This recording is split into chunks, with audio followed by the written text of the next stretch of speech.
You're listening to Better Fishing with Two Bald Biologists, sponsored by the North Carolina Wildlife Resources Commission.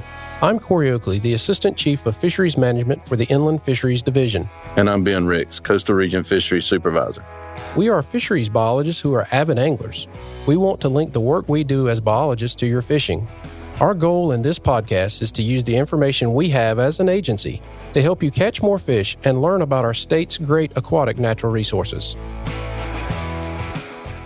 All right, welcome back, folks, to another episode of Better Fishing with Two Bald Biologists. I'm Corey Oakley, and there's Ben. Hey, Ben. Hey, guys. So today we are joined by Mr. Bob Branch, who is a longtime angler on the Roanoke River. And so I feel like I'm in a wall of honor here because I got Ben, who grew up fishing the Roanoke River. Hold on. Yep. He feels like he's in a wall of honor because he's with me. I just want to... You want to stop there? Stop there. And we're done. But seriously, there's a lot of great knowledge that we're going to hear about today on the podcast because both of you grew up fishing the Roanoke River. One of you's a little older than the other. We won't say who that is, but you'll probably pick that up throughout the conversation. But Bob, tell us a little bit about yourself. Glad that you're here on the podcast. Well, I appreciate you having me. I'll be 64, so I'll go ahead and clarify that for Ben. He won't have to address that. I'll be 64 in April, and I grew up in Weldon and had a great experience in a small town there on the Roanoke. I've lived in Cary since 1988, and my mom and dad still live in Weldon, and my dad will be 94 in April and has fished the Roanoke for a long time. And what's your dad's name? Boots. Boots. So there may not be a lot of people who know Boots, but the people who are from that area all know that Boots is like a legend of the Roanoke. He's probably the OG river rat, if you will. The OG. I like that. There's no doubt. And the man loves that stretch of river, like maybe about an 8-mile stretch of river, and there was no reason for him to go anywhere else because he caught all the fish. Well, we'll just put it that way. Well, my question is, did he pass it down to you, Bob, or did it skip a generation? It skipped. I couldn't carry his bag. He loved the Roanoke and loves it still, like no one I know. He's there. I saw him. We were running a creel. He's not getting out as much as he used to, but he's still driving through the Weldon boat ramp, checking on things, making sure it's right. There you go. Yeah. Ain't nothing wrong with that. And if we're not doing it right, he'll stop and let us know what we need to do. Well, if I lived in 94, which is highly unlikely, but if I lived in 94, that's exactly what I'm going to be doing, riding through the boat ramp, seeing what people are catching and telling the biologists that they're not doing it right. Can't wait to do that. So I called Bob. He had some questions about the Roanoke River striped bass fishery, about a year or so ago. And we were talking about that, and I was like, Branch. I says, you any kin to Boots? And so then we just hit it off. And to be honest, we about once a month or so anymore, we have wind up talking to each other about striped bass and the way things used to be on the river. And as we were talking about doing the striped bass podcast, it's a huge fishery, probably arguably one of the more popular fisheries in the state. Maybe on the Atlantic seaboard, really and truly, because there's a lot of people that come from out of state to go fishing on the Roanoke. Annually. Every spring. We run into folks that we meet every year during the creel survey, and they're from New York and Pennsylvania and all over the place. And one of the discussions that Bob and I had was, when we were growing up, and even when I was growing up, it wasn't the fishery that it is now. And so that perspective I thought would be kind of an interesting thing to bring to the podcast, talk about kind of where it was and also where it is now, and kind of talk a little bit about how that fishery has transformed over the years. So that's kind of why we brought Bob in. So here we are talking about striped bass on the Roanoke. Shocking. Spring of the year, we're talking about striped bass on the Roanoke. It's That's very right. shocking, Ben. That's right. But it's a good topic. Very popular. So really to get into this, and I'm already talking too much, so I'm going to shut my mouth. Maybe ask Bob a couple questions. Well, wait a minute. You're going to shut your mouth? Probably not. Probably not. Okay. Probably not. It'd be a boring podcast if you shut your mouth. We'll talk about that later, too. These fish are here. They come to Weldon every year about the same time, and they're here to spawn, right, Bob? Right. So they're stacked up. They're trying to spawn, but before they spawn, they're pretty hungry, and they're concentrated. And as fishermen in general, if we can find hungry fish that are concentrated, Bingo. That's kind of the dream. That is the dream. So talk to us a little bit about your childhood and fishing on the Roanoke, fishing with your dad. Kind of take us back a little bit and just kind of give us maybe a story or two about growing up on the Roanoke and fishing there. Sure. It was a great experience. My dad was, as you mentioned, loved the Roanoke and fished and hunted that river regularly. And so I had the benefit of learning from him, and it was a great experience. We fished most days, not all days, but I would say we fished 5 or 6 days a week. Amen to fishing 5, 6 days a week. Wish I could do it. Amen. Continue on. Sorry, I cut you off. But as a kid, it was different than it is today. The limit was 25 fish. We rarely caught 25 fish, but that was the limit. And when you went, there would be 10 or 15 boats on the river, all locals, unlike today when you might see 300 or 400 boats on the river. As I reflected on what it was like, they were all John boats, all homemade. My dad built the boat that we fished on, which I find just amazing. I wouldn't know where to start, but he did, still has that boat. And I hope one day he'll pass it down to me. But it was fun. The technique fishing has changed. When I grew up as a kid, most fishermen troll, slow troll with red fins or rebels. I've told many folks, and they still don't believe me, the blaze orange redfin is a striped bass smackdown. So are we talking cotton cordell red fins? That's Is that right. what we're talking about? Okay, gotcha. The chrome one and the white one and the blue back and the black back all work, but that bright orange joker doesn't look anything like anything. Was the deal. The deal. Every striped bass person on that river Knew about it. Had one in their box, and you could tell what they were catching on because you could see them You a could half a see mile 'em. down the river when they got one. Well, it's interesting you bring that up because I vividly remember, and I think I know who brought it to the Roanoke the first time, but no one had it but this person. And you would see them trolling, and they were catching fish, and you weren't. And you could see that it was orange, but that was it. So we would, after the season, often we would go when the water was lower and retrieve all the baits that had been broke off and keep those for the next season. That's right. And you found all kinds of red fins that had been painted orange, painted red, painted pink, because no one saw that original equipment. But then shortly thereafter, everyone had one. Ah, It's crazy how familiar this story is because in the summertime, I mean, I wasn't in Weldon. I grew up 2 miles upstream from there, above 95. We would walk down as kids to the river, and we would have a 5-gallon bucket and put bucktails in it. So, I mean, that was just what we did as kids. We were swimming around the river. We realized there was free tackle laying everywhere. It became one of the best Easter egg hunts you could imagine as a young kid, you know. yeah. It was also interesting. I think people would find that we would catch, let's say we had a good day and we caught 8 or 10. Well, we'd come home and my dad would say, well, okay, get on the phone and see what neighbors would like a fish. So you would call all the neighbors and the first question would be, are they cleaned?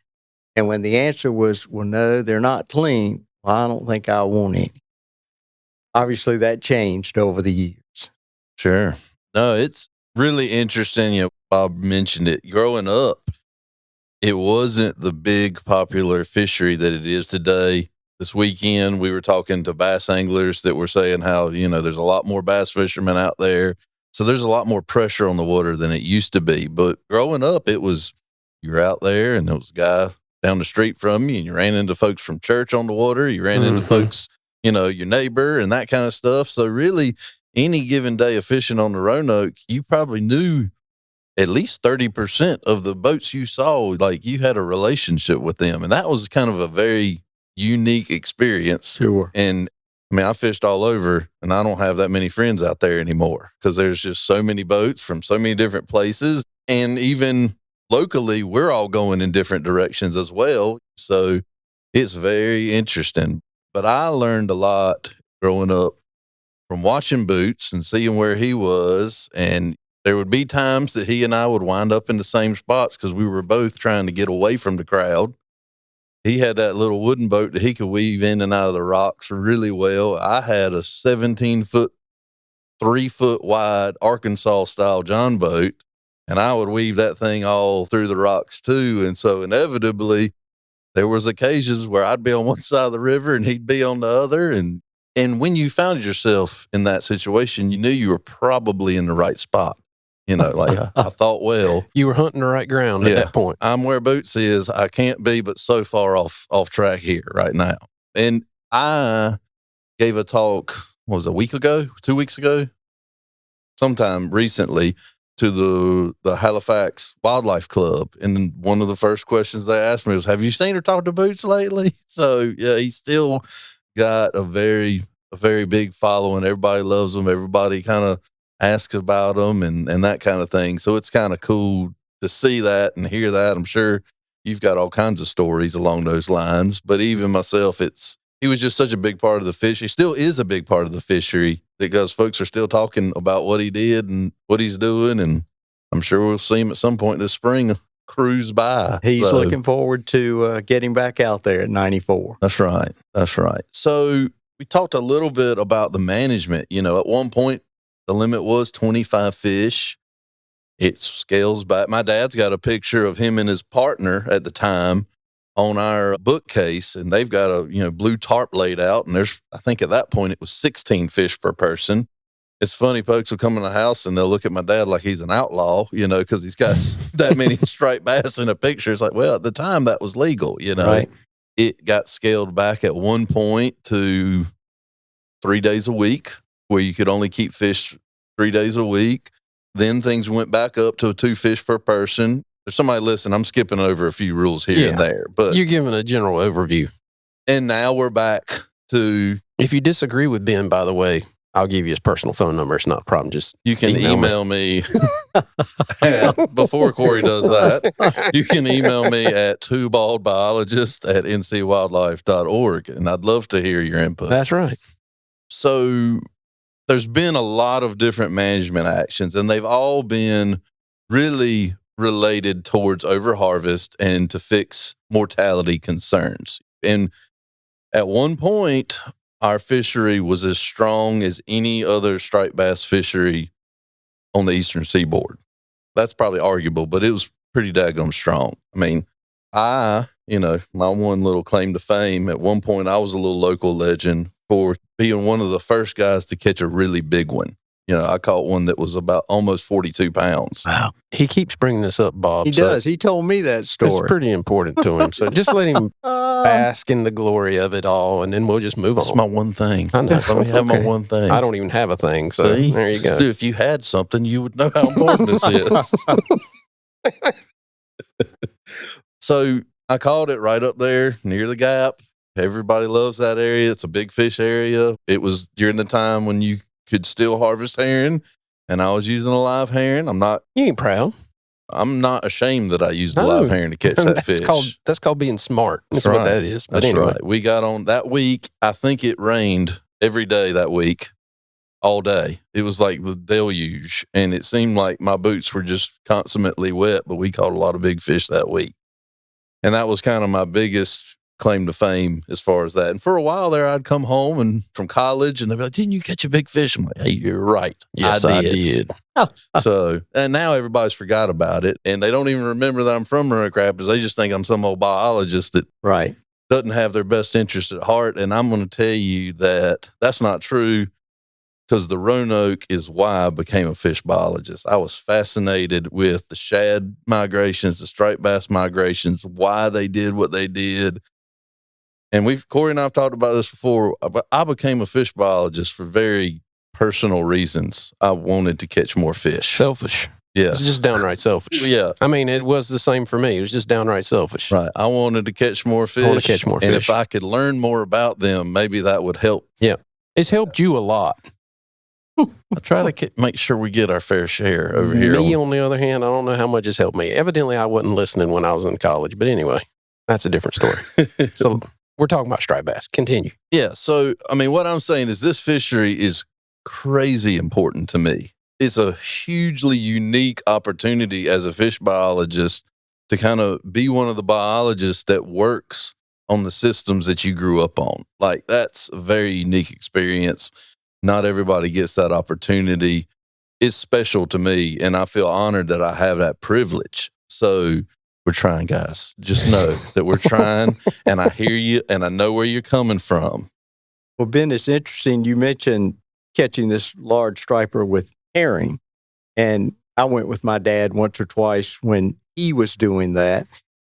And thank goodness the regulations changed and stopped that, because I think that was probably some of the demise of some of the really big fish, because they weren't caught regularly, occasionally, but it was not frequent on a bucktail or a redfin. Wouldn't catch that fish ordinarily on that lure. Right. But that live herring was trouble for that big fish.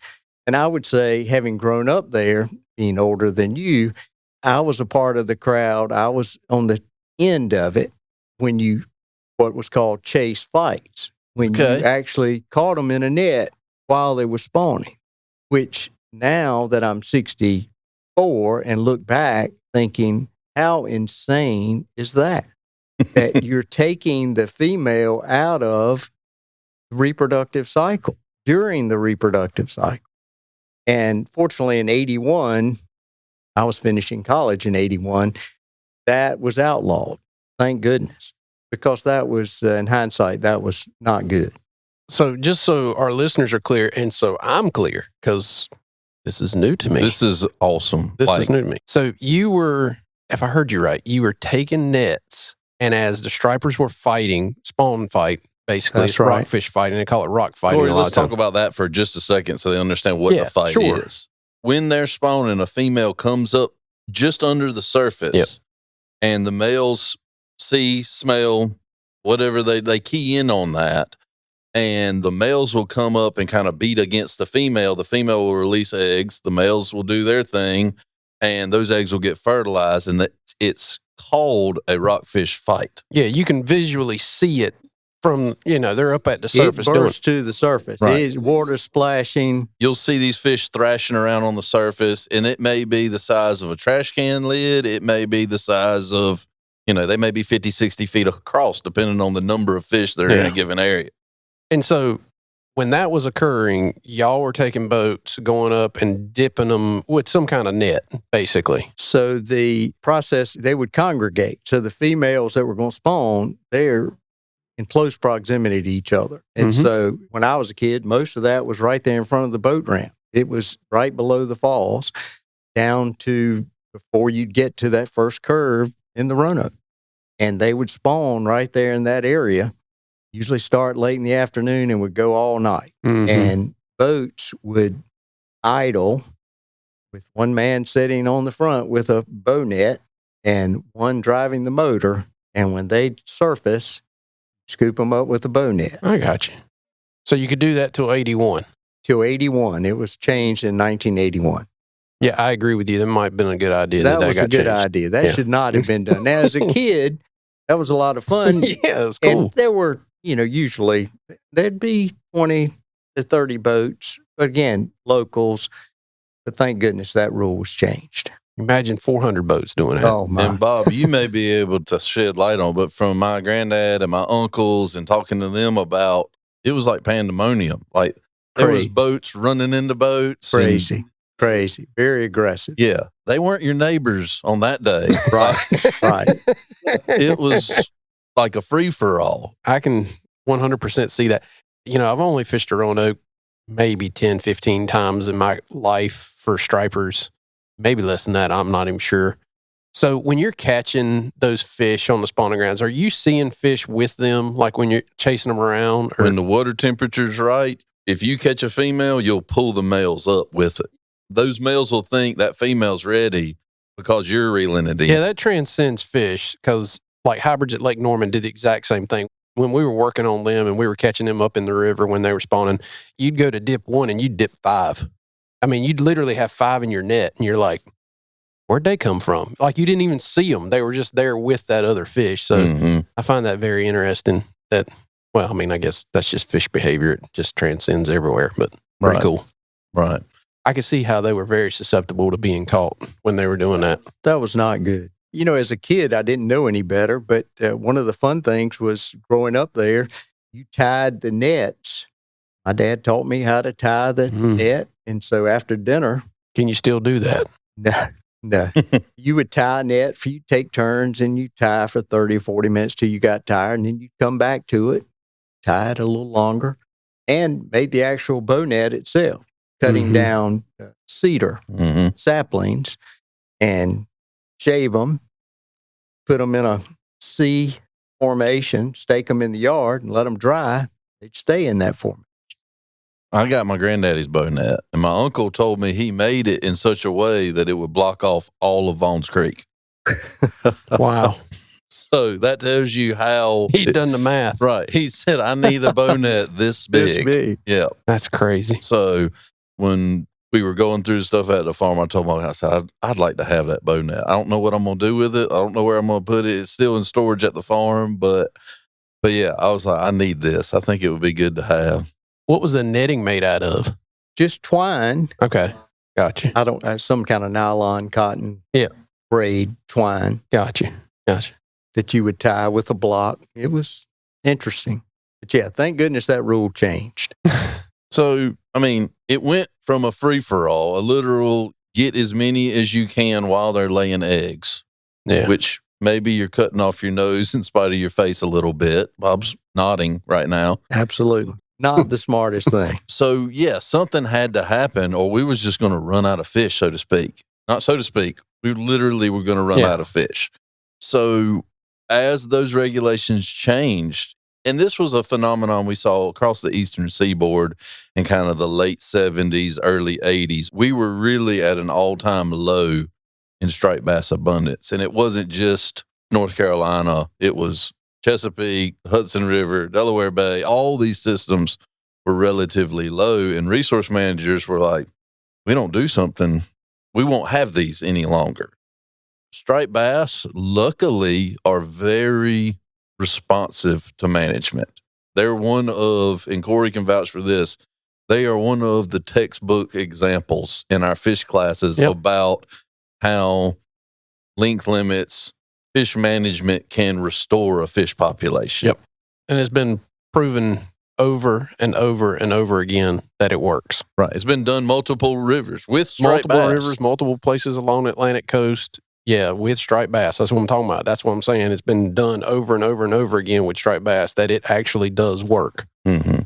So the state of North Carolina, through all the kind of restrictions we were talking about, and also through trying to work with the Corps engineers and Dominion Power on the Roanoke to get the right water releases so that we would have optimal or as close to optimal.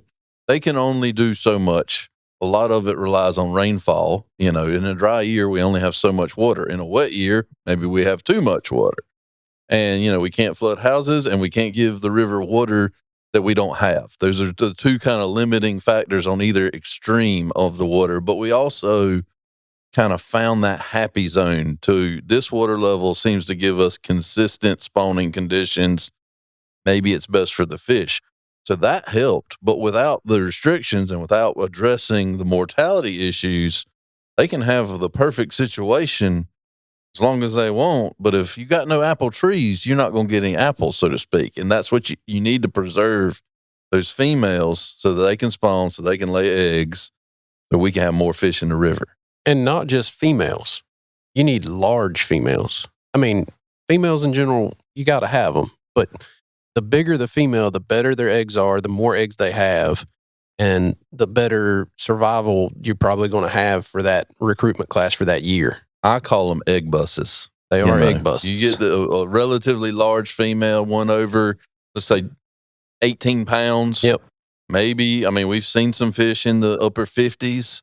Those fish have a lot of eggs. And their quality is much higher. Right. Our hatchery people that deal with stripers, they don't really even want to deal with a fish under 15 pounds. They're like, we can do a female under 15 pounds, you know, spawn them out, you know, to get fry. But it's really not, they won't say it's not worth their time, but it takes so many more 15 pounders as if you had 120. It's amazing what 120 will do versus 5 or 6 10 pounders will do. So because those larger, older fish are so important, that's why the regulations have to change. That's why we need to protect those fish so that we can perpetuate the fishery. And as we cut back on those harvests and as we found those sweet spots in our water management, as you know, kind of in the late 90s, early 2000s, things were looking really, really good on the Roanoke. I mean, really good. I mean, that was kind of the peak. Right. It was interesting for me, having grown up there and fished it often until I went to college, and then life changed and moved and got married and raising children, having a career, would come back and fish 3 or 4 times a year with my dad and show up. The benefit is you had a pretty strong scout, so you could just show up and hop on the boat. I could still catch fish, yes. I had the best. He was very knowledgeable. But it was such a shock to the first few times I showed up and see 400 trucks in the parking lot with boats fishing. So it was a big change from what I had grown up experiencing. Sure. And so clearly, I agree with you. In the early 2000s, there were a lot of fish, and there was a lot of publicity, and there were a lot of people chasing them.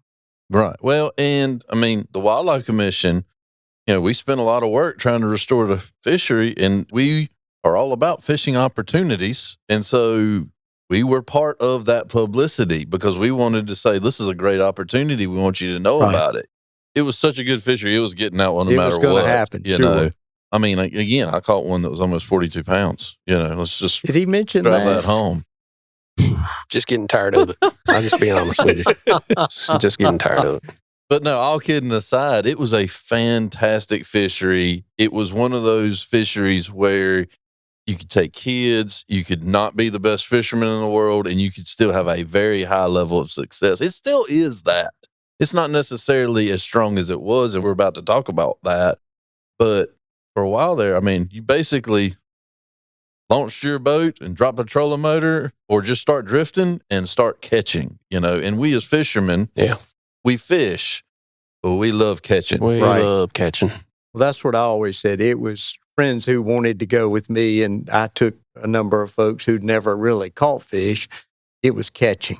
That's right. And that's why they obviously loved it. Yeah, my dad used to take folks before work. He'd have business meetings, and instead of going golfing, they go catch stripers for a couple hours, and then they go handle business and that kind of thing. And I mean, it was just the amazing part to me growing up was how much a part of the local culture that fishery was and really still is. Well, I'm not from there, so I am from North Carolina, but not from there. Every time I go there, whether it's to be at the Creel Survey at the boat ramp or whether it's to be on a boat, you can tell how ingrained that fishery is to Weldon and to Roanoke Rapids in that area, how important those anadromous fish are, whether it be river herring or whether it be striped bass or whether it be shad. And I would say striped bass probably ranks out above all of those. You can email me if you disagree at Two Bald Biologist. But it's just so ingrained in the culture and the history of that place that I don't think that'll ever go away, even with all the influx of new people and the influx of people from all over the Atlantic coast to come fishing there. And it's not local like it was when you were young, Bob. And it's probably, well, I know it is. It's even more people now than when you were young, Ben. Sure. It's still ingrained in that community. You can tell. They kind of eat, sleep, and breathe it a little bit. At least that's my impression of it when I'm there. And I'm not going to say, because the locals fish it different. Oh, sure. And how they approach it, they fish it different. I'm not going to give out all those tips on the air, or I'm going to get a lot of emails. If you need his home address, email me. But they do fish it different than even some of the normal out-of-town crowd that does it multiple times a year. If you talk to a local or watch a local, they're going to fish it slightly different and attack things slightly different. Yeah. And it's interesting to see. Working the Creel, I can almost tell who's a local versus who isn't. Oh, yeah. And I'll also say the number of times. You can just see it in the type of boats that they use. The boats, the baits they use, how their boats are set up. Yep. Because the other thing, and we were talking about this earlier, we built these boats. We would buy a hull and set it up to fish the Roanoke River. And we built shad barrels. We're going to talk about that here in a second to kind of get back to that. But we built these bait barrels to hold shad so we could have live bait on the river as well. In fact, let's talk about that right now. And I didn't realize this till this morning, but Bob, you say your dad was maybe one of the first? It was the first I recall, but I think my dad was the first to introduce live shad to the river. And I recall this being in the late 60s. I was a young 12, 13-year-old, so late 60s, early 70s. They were catching these striped bass in the Roanoke Rapids Lake and saw all these live shad. You could see them. When I fished it with him, you didn't need a throw net. You could see them lined up when they were generating power 4 feet wide against the rock side, and you could scoop them up with a wire net. And so he had the bright idea, well, that's what the rockfish are eating. I think if we bring this bait to the Roanoke and Weldon, we'll do well. And that was the start of a dangerous thing. It's a very productive technique. And now catching bait is hard. And I've done, it's been a few years, when he and I would go up there, you could only catch them at night when they weren't generating power and throw in the throw net for several hours. I don't know what they're doing today because we don't fish any live bait. And I have my opinion about live bait, that it probably ought to be outlawed if you want to replenish the stock, but that's just an opinion. But yeah, he did that in the late 60s, early 70s. And one of the things he and I always admired, and of course, he learned that you couldn't keep them alive. We would drag them back from the Roanoke Rapids Lake in 60-gallon plastic trash cans. And you realized after a couple hours, they were dead. And the stripers didn't like them nearly as much dead as they liked them alive. They'll eat them, but not nearly as good. And so they started making these live wells, basically a shad barrel. That's what we called them, was shad barrels. Shad barrel in their John boat that my dad had built his boat. And he and I loved to look at these fancy bass boats that would have a homemade shad barrel right there in the middle of this expensive, fancy boat. So the homemade shad, it was like this science in the Roanoke Rapids Weldon area. And everybody had their own version and the own thing that they thought was right. And there was always this scrounging of a barrel. Somewhere you'd find a barrel and you'd... So are we talking about metal barrels? No, plastic barrel. Because they all were probably from farmers and herbicide. They were almost all either blue or white. Yes. You know, they would start with just, you put a pump in the bottom and a restart. And then you realize, well, that doesn't keep them as That's good. not good enough. And so then there was filtration. My dad, because my dad had a tracker, we had 2 35-gallon barrels that were linked together. My dad loved silicone. Loved it. We had a shad barrel that was linked together with about 17 pounds of silicone on it. And my neighbor who bought the boat from my dad still uses that bait tank. Wow. He actually had a water filter on it to help get the scales out of it. Yeah. Scales became a problem. Scales are crazy with those things. So that was before you could buy a super bait tank or a gray line or any of these other commercially available bait tanks. So if you were going to bait fish, you had to make your own bait barrel. And if you wanted them to live past about 11:30 in the morning, you had to have some sort of filtration on it to help with those scales. There's one thing about shad or herring, for that matter, if you use herring as bait, because some places you can. If you don't filter out the scales and you don't have that water flowing constantly and moving constantly, it don't take very long. They'll get crushed really quick. So one thing about this bait, and I did not even realize this until I became a fish biologist, we grew up calling them shad and or pointed nose shad. What they really are, put my fish nerd hat on for a minute, is, and there were threadfins and gizzards in the mix, but what the predominant bait that I grew up fishing were alewives. Yeah. Actually, now that we've done some genetic work, they're actually hybrids between bluebacks and alewives. So they're not even really shad. They're in the same family, but they're actually a hybrid of herons, so to speak. So were you getting them out of Roanoke Rapids or were you getting them out of the river? You get them out of Roanoke Rapids Lake. Yeah, that whole chain's full of those hybrids. Yeah, they don't get near as big as a migratory heron. They only get about maybe 5-6 inches at the most because of the productivity of the lakes. Yeah. And that's why there's the rule that says you can only have a heron that's less than 6 inches. It's because we know Yeah. That they come from out of the lakes instead of being part of the migratory stock. So there was a lot there. We went down a different path. We could get me back where I was. We were addressing the mortality concerns, talking about the height of. Yeah, so we were at the height in the early 2000s, and it progressed over a period of time. And now we're in a place where our spawning stock biomass, which means the spawners that come to the spawning grounds, has been reduced. We don't have nearly the amount that we once had. We got a lot of 2-3-year-old fish seemingly coming back to the spawning grounds, but we don't get the big 20-pounders like we once were getting at one time. So that's concerning to us. And we don't see a lot of juveniles in the river after they've spawned out and they're floating out into the Albemarle Sound. We're not picking up a lot of juveniles in those surveys either. So that's telling us that not only do we not have a lot of adults coming back to the river to spawn, we also don't have the juveniles downstream after the fact, which they go hand in hand. If you don't have one, you're probably not going to have the other. And some of that is related to environmental conditions. We've had some pretty poor flow years. Ben talked about if you got a drought, you don't get a lot of water, or if you got a lot of rain, you get too much water down the river. And we've had some very high flow years over the past, Ben, probably 7, 8, 9 years. I mean, there's been a couple of years that's been right, it has been good. But for the most part, once we get 15,000, 20,000, 30,000 CFS, those babies aren't going to survive. They're going to get up in the floodplain and they're going to die.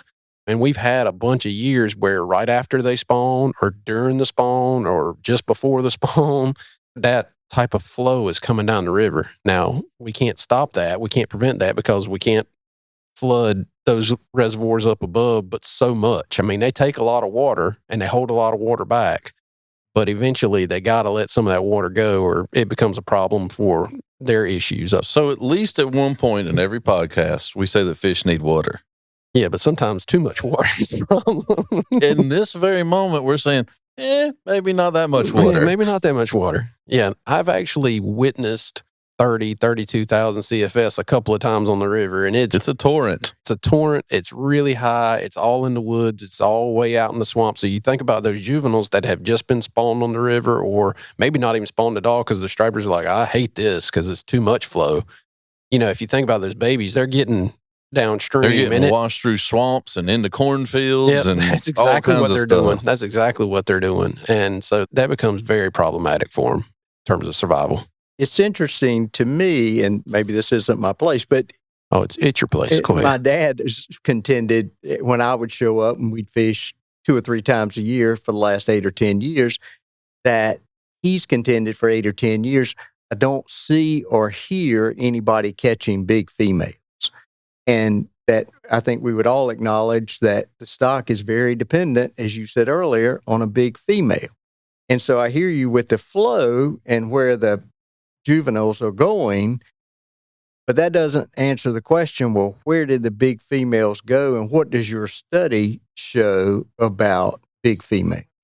Well, I only bring up flow because that's one thing. That's just one component. Right. It's all connected. And so whether the big females have been harvested out by anglers, whether the big females are we just don't have good enough survival that long term. And it only takes, you got to think about big females, they're over 10 years old, right? 14 to probably 16, maybe even up to 20 years old. Yeah. So if you don't get survival of young predicted every year, you don't get that survival of the young. It doesn't take very long for big females to start disappearing in the population because you're not replenishing them. Right. So it's connected. You have bad spawns, which leads to you not getting fish to grow up, but you're still harvesting fish, or they're just naturally dying. You have natural mortality of fish as well. So it's all connected. It's not just, I bring up flow, but that's not the only issue. Overharvest is an issue. There's all kinds of issues that deal with the population. I'm about to say we a bunch, and when I mean we, North Carolina, all the agencies involved, the fishermen, everybody. So just kind of keep that in mind. But we built this fishery up, and we restored the fishery, and in 97, we declared it recovered. We were like, we did it. Pat ourselves on the back. And when you restore a population, you don't have to have these aggressive harvest restrictions anymore. I mean, that was the whole point, is to build it up to a point where we can have more harvest and we can enjoy the fishery. And what maybe happened through that process was that maybe we opened the gates a little wider than they should have. And so when I actually interviewed to work for the Wildlife Commissions, one of the questions is, you have this group of fish, you have large trophy fish and you have small fish, but there's a gap.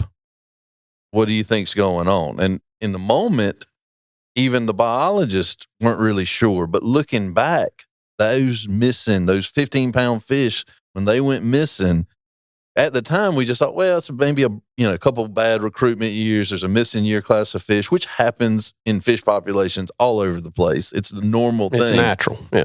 And as the number of years with that gap kind of progressed, well, then now you're starting to look at these, but you're okay because we got all these big fish still. We got these 40-pounders and 50-pounders that are swimming around.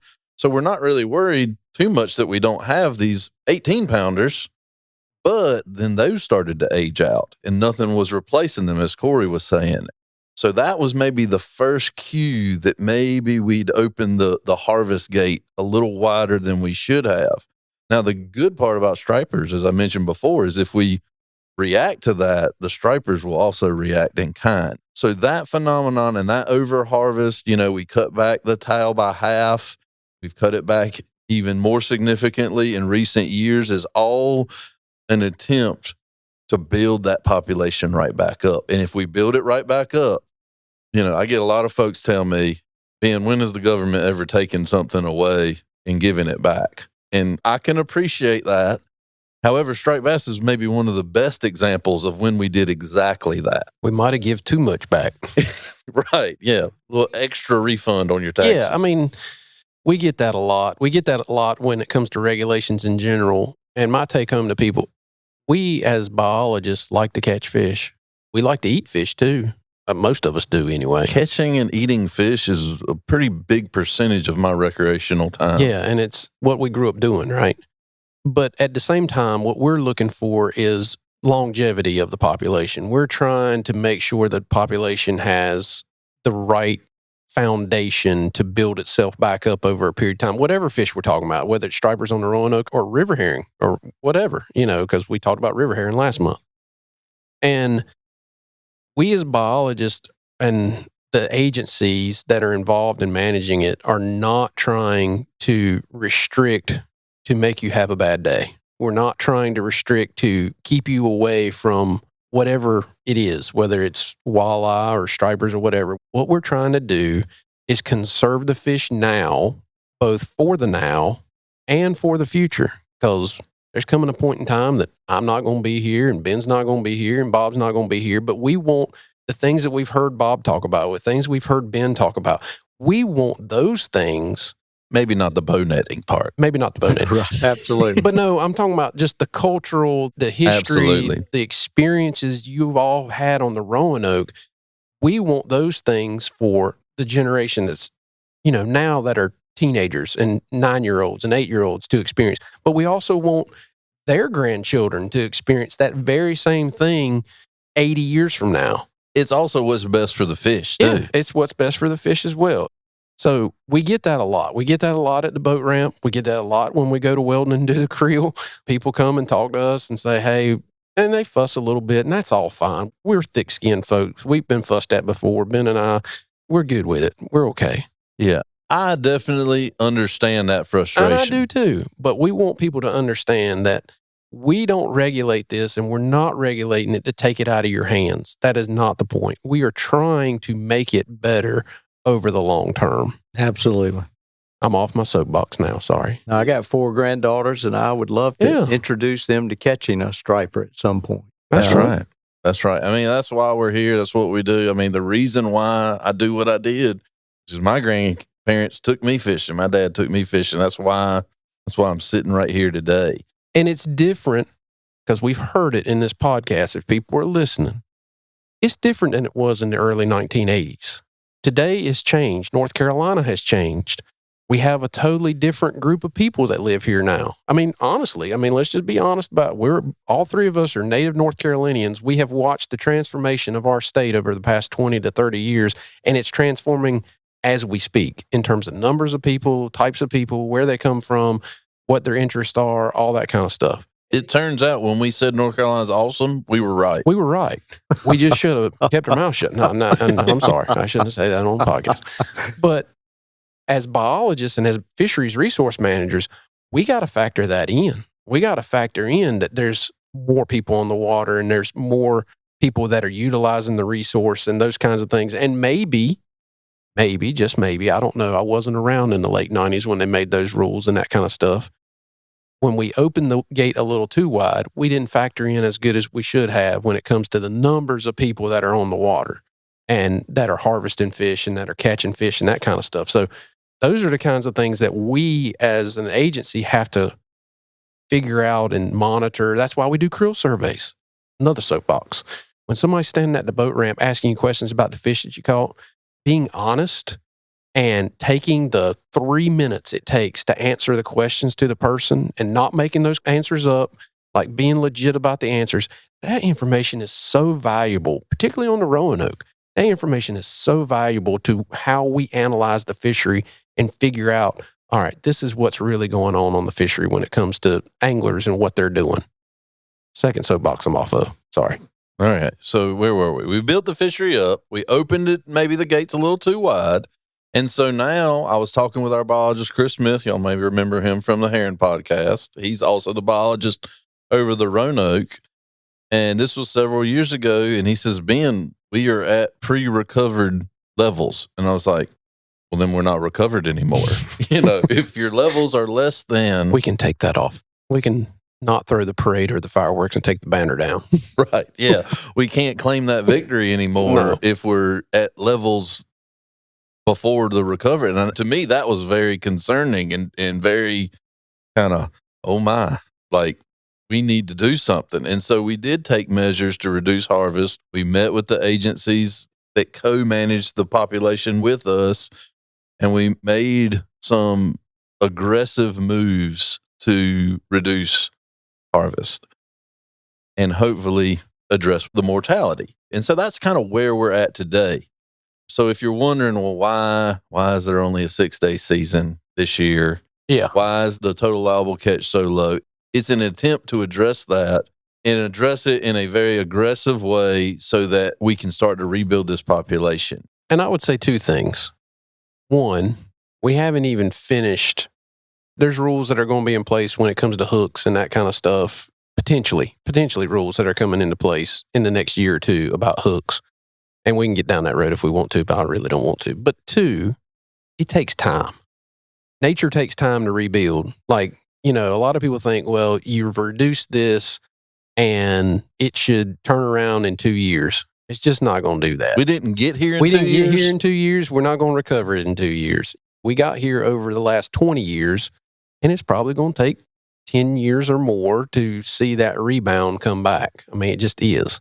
And I think it's very interesting. It's a big part of why I invited Bob here is one of his first questions that he asked me, having seen He's seen it. The scope of striped bass is, Ben, it's not near as good as it used to be. What are y'all going to do?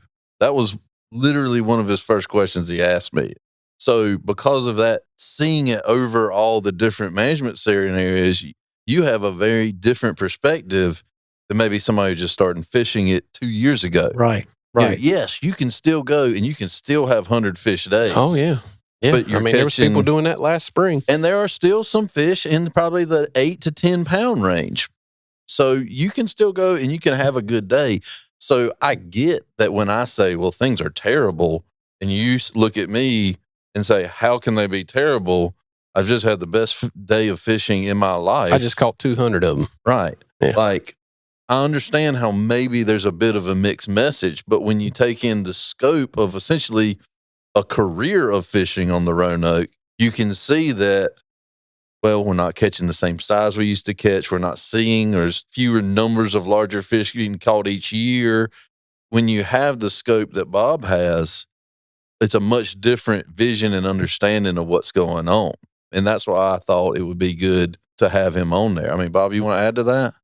No, I would concur. And one of the questions I had proposed was, well, why not a moratorium?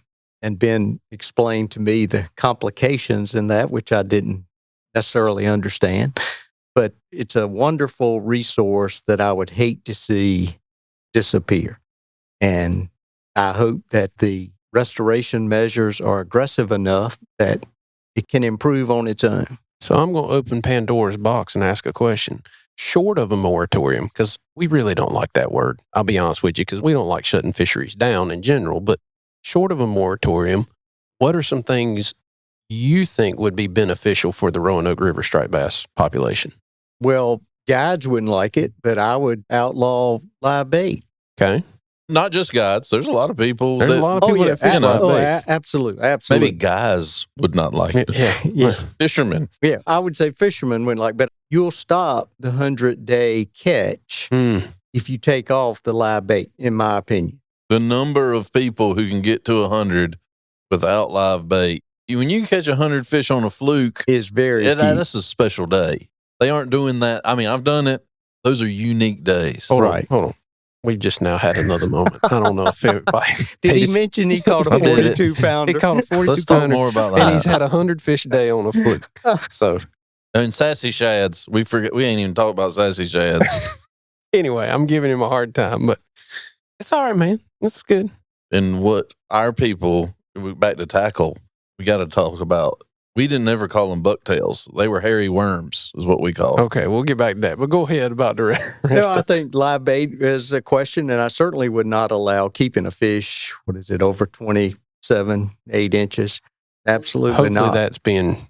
That is being addressed. That is being So addressed. we will be protecting those larger females. Absolutely. Yeah. Not this season. Well, for people listening. That is correct. Not for the 2023 season. Right, but hopefully for the 2024 season. Okay. Right. Well, that would just, to me, that makes common sense. If you're missing the big fish, why would you allow someone to keep one? So I think that would help. No use of live bait, I think, would help. And that helps to me more with the discard. So those fish are caught and the hook swallowed. And when you take it out, that fish is not going to live because you've pulled out half of his inners to get the hook out. Sure. And soft tissue damage is hard on a fish for sure. Yeah.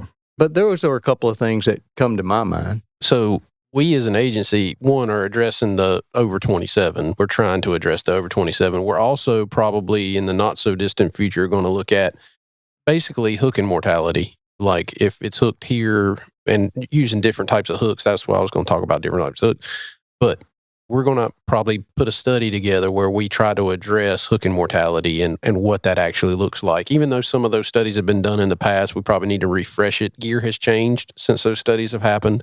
Hooks have changed. The hook designs have changed. Fishing styles have changed. Yeah, fishing styles have changed. So we're going to try to address that. That's a hard study to do, to be honest with you, because there are so many different styles and stuff. But we're going to try to address that to kind of really get down to, all right, what is the percentage of fish that actually die from hooking mortality? Because it is an important factor. You know, it's something that we really need to know. We kind of have an idea, but we want to kind of solidify that idea of what actually is going on with the fish when they get hooked. So that's coming in the future. So in light of, and you both set me up perfect for this. So this was working out great. It's been the whole point of this podcast is shine a light on you. The light's bouncing off my head right now. Yeah. What we're talking about is fish care, high mortality rates, heavy restrictions. So discard mortality, what we're talking about is becoming more and more important factor because with reductions in the river, with reductions in the sound, with reductions in commercial harvest and rec harvest, like what else can we do? So I wanted to take just a minute to talk about fish care and what's some of the best things we can do. One is, and this is coming too, not necessarily this year, but barbless circle hooks are going to really help the bait fishermen and the natural bait fishermen reduce their imprint. Yep. Single barbless hook has been the rule for all tackle for several years now. Even more so than that, though, is how you handle the fish when it comes in the boat.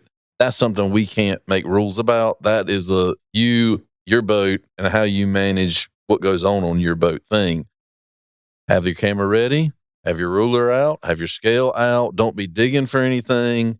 take the pic. You know, I'm not going to ask you to not take pictures of fish because, you know, Corey and I, when we fish, we take pictures of stuff. Dang right, because I got to remember it because it's going to be a while before I get back. Right.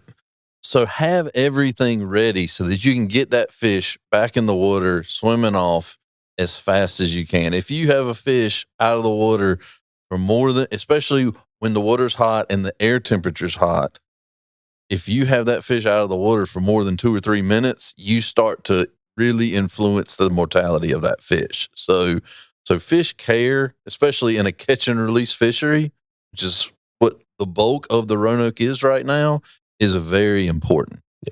Yep. I tell people, just think if somebody turned your oxygen off and how you would panic. I like my oxygen. I do too. I like to breathe. But I mean, really, that's what you're doing. If you hold them out for 2 to 3 minutes, that's what you're doing, is turning their oxygen off. And they can't overcome that after a period of time. Even if they swim off, they won't overcome it. There'll be a delayed mortality somewhere down the river. I tell folks, catch and release is hugely important. Yeah. Catch and harvest is hugely important. Yeah. But there's a more and more growing constituency of people who fish that really just don't harvest. However, if you think that you're not having an impact, but you're a 100% catch and release angler, that's a little naive. It is naive. You are having an impact. It's probably less. Yeah. But you still need to be conscientious, especially on a big fish, that you get that fish swimming off as fast as possible. And that's just something we as anglers need to be responsible for if we want to keep things going. So how's that for a soapbox? That sounds good. All right. Last thing, the hairy worm. Hairy worm. Yeah. You want this one? No, sir. You take it. Okay. I grew up calling them hairy worms, and Bob's nodding, so he's at least acknowledging that I'm not crazy So talking. that's a bucktail. It is a bucktail. Traditionally, it did not have deer hair. It had a synthetic, fuzzy, like fake hair. Kind of like what's on this table, but maybe a little bit longer. Gotcha. That's not helping our listeners. No. But envision like polyester, like a Muppet, like what's on the outside of Sesame Street. Did people make them locally or did they buy them? You could buy them, and you would normally buy them in large bulk. Oh, yeah, like 25 at a time or something. Right. Yeah. I mean, my dad had he'd buy them a box full. Yeah. And then because the plastics weren't like what they, now you get a bucktail, it's got this nice ribbony tail on it. They were literally white U-tail worms, like you would bass fish with, but they were white.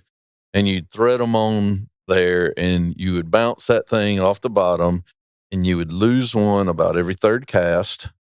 Because there's a lot of stuff in the river. There's a lot of stuff in that river. There's rocks, for sure. There's timber. You would lose so many of them.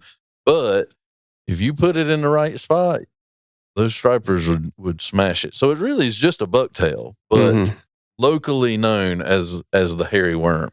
Hairy worm. I may have one at the house. I'll take a picture. Maybe we can use it as part of this. Maybe we'll, put it up there. Yeah. Let folks know what it looks Sounds like. good. So before we get to listener questions, Bob, was there anything else you wanted folks to know? Anything you wanted to get off your chest while you had this moment? No, I appreciate the opportunity to be here. It's been great. I mean, obviously I'm not from there, but I can hear in your voice how important it is to you. And I know how important it is to Ben because he says it all the time. I grew up in a very similar type thing. It wasn't that same type of fishery, but the river that I grew up on, the Neuse, and the river that I grew up on is very important to me. So I get it 100% that it's kind of just in your blood, in your bones, and you can't really get rid of it. No, it's an amazing place. So as you guys know, we try to do listener questions, and I just want to thank all of our listeners, huge support. We ran into folks. It's nuts. It's really nuts. At a fishing show this weekend, and they wanted to take their picture with us. And then he sent me an email thanking me for doing that, which, I mean, it's huge. It's great. I'm so glad that this is taken off the way that it has. It's been exactly what I dreamed it to be, is people loving the information that we're sharing and hopefully learning from it. I don't know. We'll be out of a job soon, Ben. Well, just keep sending your questions. Keep sending because that's where we get our show ideas. That's where we get some of our stories and stuff like that. So just keep it coming. And don't forget to send us your address when you send us questions. We'll send you stuff back that's got our new logo on it. Just do that so that we have that information. And I'm a little behind. So if I used your question and you're like, where's my decal? I'm working on that. It's coming. So it's been a busy couple weeks. It has been a busy few weeks for sure. So our first question is from Josh. Corey can probably answer this one fairly well. Does NC Wildlife have the power to regulate lake levels? And does stable water in the spring lead to us having more fish? We do not have the power to regulate lake levels. Usually that is either done by the entity that operates the lake. So whether that's the U.S. Army Corps of Engineers or whether that is a utility company or a municipality, because a lot of these lakes are municipally owned. Those are the folks that do the water levels. Stable water levels, yes, do help in the springtime when they're spawning. Generally, you don't want that water level to drop out because after they've spawned, because you could dry the bed out, the fish could, not spawn out properly and you lose that. Or even a flood, raising it really fast in the springtime. It's just like what we talked about with striped bass. If you got too much or too little, it can cause problems, particularly at the right time. So that's my answer to that. I don't know if that's a good one or not. But. So this next one, probably the best comment we've ever gotten. I know where this is going. Go ahead. Probably the best comment. And just so you guys know, a little history here, Corey is my supervisor. So just so you kind of know where this is going, and I'm about to tell y'all this comment. It's from one Mr. Jeremy.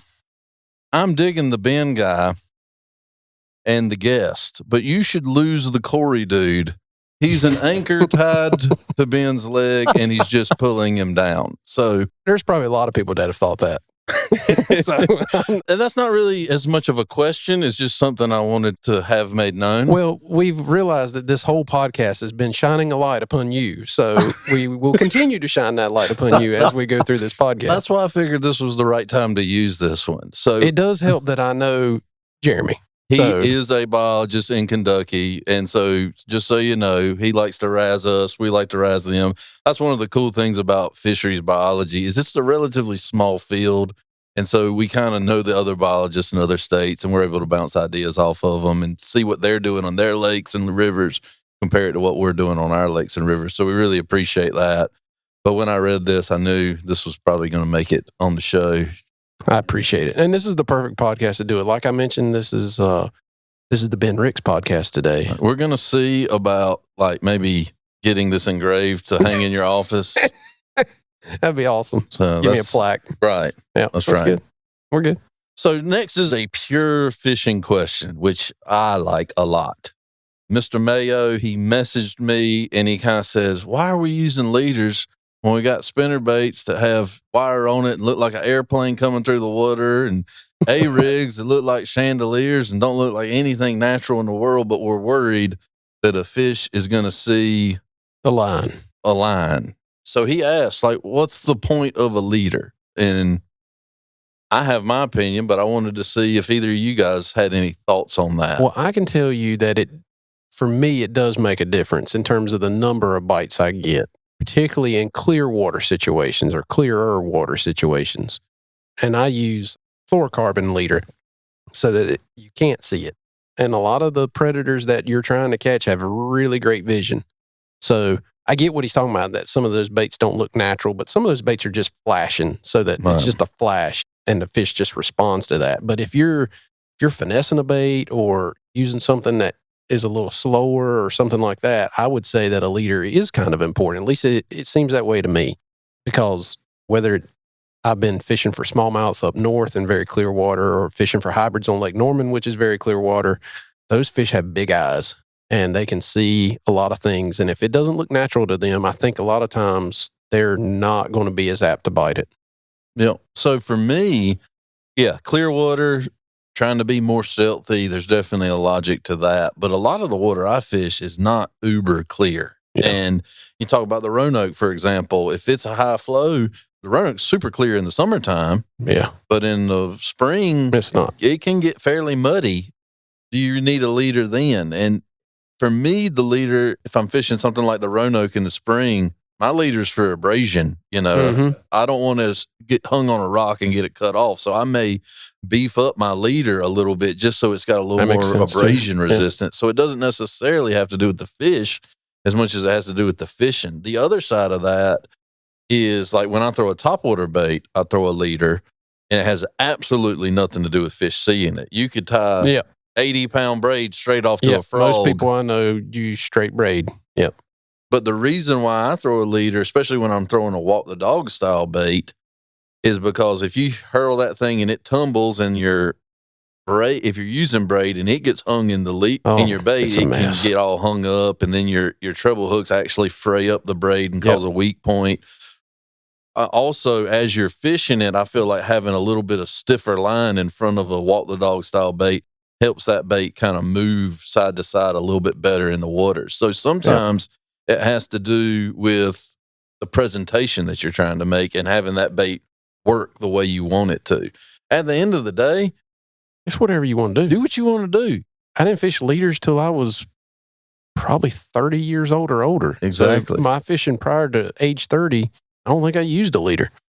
And I wasn't a very good fisherman either, though, so that might be part of it. If you don't think you need a leader, try not using one. Like, there's no leader police. So try it.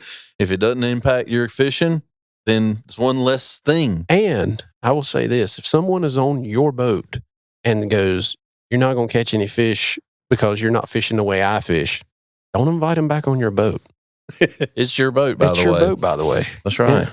So, yeah, I mean, this is America. We can tie leaders or not tie leaders. That's right. You know?